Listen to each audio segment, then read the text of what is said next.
All right, so our kids' education and development is such an important aspect of our society, of course, and under the current climate, there are many disagreements between the Trump administration and the head of the Washington public school system.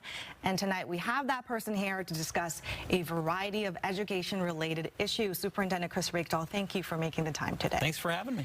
Okay, so we know that the Department of Education could be dismantled as we speak, and the Trump administration, if they are successful, if the cuts go through, are there specific districts in our state that could be impacted more than others? Yeah, so cutting the department's one thing, which is currently not legal unless Congress acts, but there's a lot they're doing to try to cut the budgets to school districts across the United States. So we've got school districts that if they're more rural, they tend to serve more migrant students, students who are learning English, high poverty communities. They're going to get hit really hard in this budget that has moved through the U.S. House and is being considered by the Senate. So think of small rural Eastern Washington, Southwest Washington, and even out on the Olympic Peninsula. They will get hit a whole lot harder. And why is that? Because they tend to serve students that are eligible for these programs. Migrant youth, again, lots of high poverty communities. You get above a certain threshold. The federal government has been assisting those communities for a long time, and so it tends to hit our rural schools a lot. I do want to ask, though, because the Trump administration has repeatedly said that they believe that the Department of Education is too bureaucratic, it's too large, and they want the powers to go back to each state. And recently, you did an interview with TVW, and you even said, and I quote, you say that the department is too big for real impact. So help me understand where you are on this, because on one side you're saying it's, you know, you don't want the cuts, but then on the other side you're saying it's too big. Yeah, no, we don't want the cuts because that money flows by formula to school districts. We want rural communities and districts across our state and across the country to get their money. What we don't need the U.S. Department of Ed doing is building giant organizations within it that try to tell us exactly what to do with the money. And so that's the real challenge here, is how can we get them focused on the resources to the states, which is a good thing. I think it's bipartisan, and not necessarily believe that they're going to run a program out of Washington, D.C. that's going to fix X, Y, or Z. Leave that to the states, have high expectations, and let us figure it out. So you feel like there is a middle ground there in this issue? There really is. Okay, so the issue of transgender athletes in female sports, I wanted to ask you about that because this is something that's on President Trump's, agenda. And right now, you have been very clear about this issue. You've been very clear, and you say you believe that transgender athletes should be able to play in female sports. Now, that does defy Trump's order on this. And many people in Washington will agree with you. They say you should protect transgender athletes in these sports games. However, there are families who disagree with you on this. And some of those families with, young female athletes would say that this is an equity issue, that it's not in the same playing field. So what is your response to those families?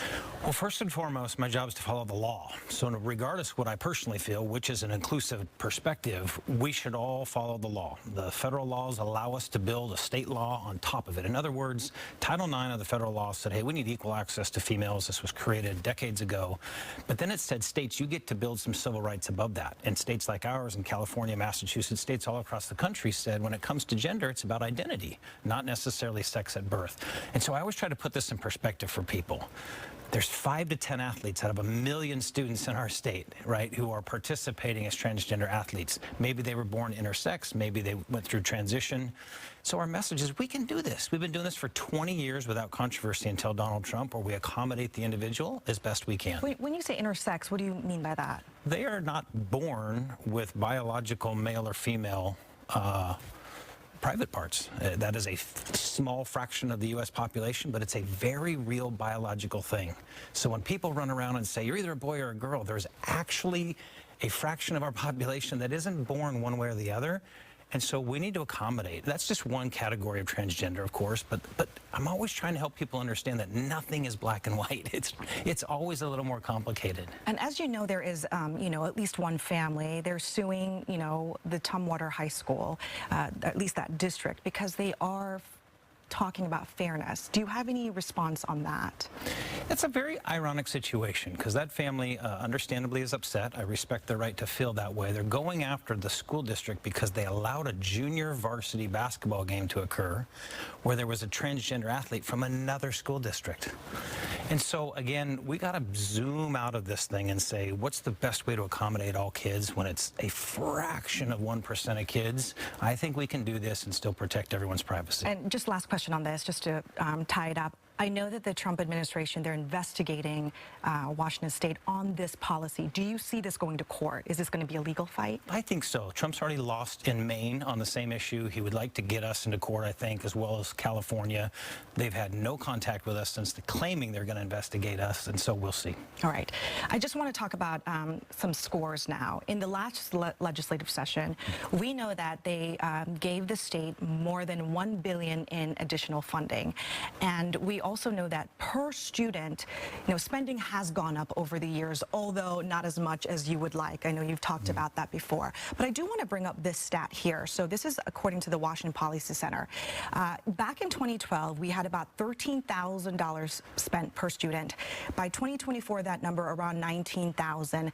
And over that same time, we've seen a dip in academic scores, and that's according to your website there at OSPI. About 60% not on track for college-level learning in math and 50% when it comes to English. So what should districts be doing maybe differently that they haven't tried before? What is your guidance on this to turn things around?